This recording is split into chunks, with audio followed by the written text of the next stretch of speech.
Genjatan senjata. Sebuah kata yang terdengar seperti malaikat penyelamat di telinga orang awam.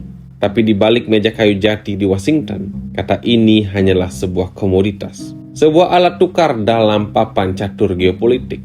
Banyak orang mengira gencatan senjata adalah tanda perdamaian. Dalam kasus elit global, gencatan senjata bukan berarti perang itu berakhir. Gencatan senjata adalah tombol pause untuk mengisi ulang amunisi. Malam ini, kita akan bedah isi dompet di balik gencatan senjata. Mengapa damai seringkali lebih mahal harganya daripada perang? Dan siapa yang sebenarnya sedang kita selamatkan? Mungkin masih banyak yang bingung. Kenapa sudah setuju untuk berhenti perang, tapi kok besoknya meledak lagi?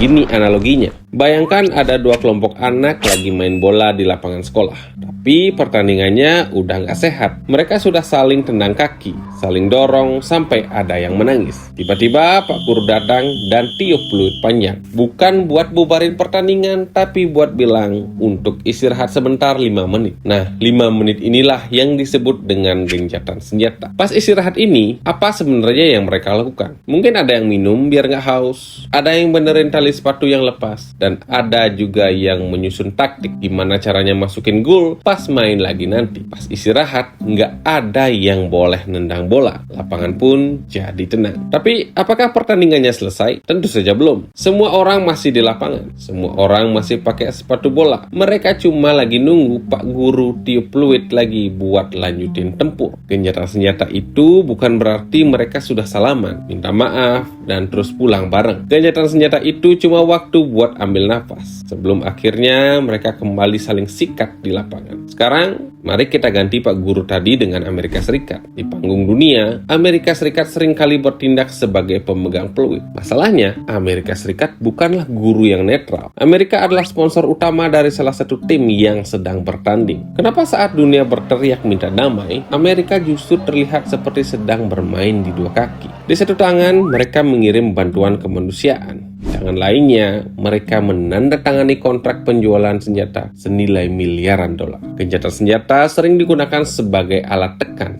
Amerika akan menawarkan damai hanya jika syarat-syarat mereka terpenuhi. Jika tim yang mereka dukung sedang terdesak, mereka tiup peluit gencatan senjata agar tim itu bisa istirahat dan kiriman senjata baru bisa masuk. Tapi jika musuhnya yang terdesak, peluit itu mendadak hilang. Ini bukan tentang kemanusiaan, ini tentang dominasi. Dan mari kita bicara angka, karena angka tak pernah bohong. Perang adalah industri paling stabil di dunia. Saat ekonomi lesu, pabrik senjata justru lembur 24 jam. Amerika Serikat adalah eksportir senjata terbesar di dunia. Perang yang terus menyala, meski sesekali dijeda oleh gencatan senjata, adalah jaminan saham Lockheed Martin, Raytheon, dan Boeing akan terus hijau. Gencatan senjata bagi industri ini bukan berarti berhenti, tapi jeda teknis untuk memperbarui kontrak amunisi. Lalu apa hubungannya sama piring nasimu di Indonesia? Setiap kali Amerika menunda atau mempermainkan gencatan senjata,